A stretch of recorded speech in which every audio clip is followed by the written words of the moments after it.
ప్రపంచమంతా ఆయన కంట్రోల్ చేసే ఆ ఎబిలిటీ ఆయన దగ్గరే ఉన్నది అన్న సంగతి నీకు క్లియర్ గా అర్థమైతే నువ్వు దేనికి భయపడవు.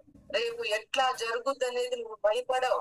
రేపు నేను ఎట్లా ఫీజులు కట్టాలనేది నువ్వు భయపడవు. ఏ విధంగా నా బిల్స్ అన్ని పే చేయాలనే టెన్షన్ నువ్వు పడవు.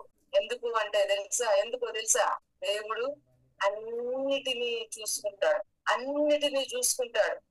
నువ్వు చేయాల్సింది ఒకటే, థ్యాంక్ యూ జీసస్, నేను నమ్ముతున్నా నువ్వు నాకు అద్భుతం చేస్తావని నేను నమ్ముతున్నా. నాకు కావలసిన ప్రొవిజన్ సప్లై చేస్తావని నేను నమ్ముతున్నా.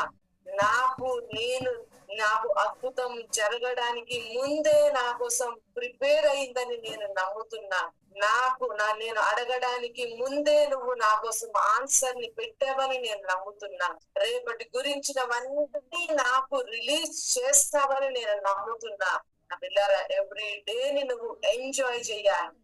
దేవుని యొక్క ప్రెసెన్స్ తోటి, ఆయన అద్భుతాలతోటి, ఆయన ఇచ్చిన రెవల్యూషన్స్ తోటి, ఆయన చెప్పే ఫెయిత్ఫుల్ డిక్లరేషన్స్ తోటి నీ జీవితాన్ని దేన్ని నువ్వు డెకరేట్ చేసుకో.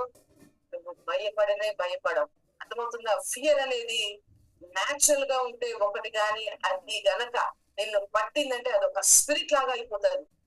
నిమిషం భయం అనిపిస్తుంది. నిమిషం డే గడుస్తుంటే భయం అనిపిస్తుంది. ఏ విధంగా ఉంటుందో నీకు భయం అనిపిస్తుంది. నీ లైఫ్ నీ చేతిలో లేదు. నువ్వు ఇట్లా భయపడితే నీ జీవితం అన్నది నువ్వు ఎవరి చేతిలోనూ నువ్వు పెడతావు. దేవుని యొక్క మార్గంలో నువ్వు కరెక్ట్ గా నడవగలిగితే భూమి మీద ప్రతి ఒక్కటి దేవుడు నీకు అనుకూలంగా మారేటట్లు చేస్తాడు.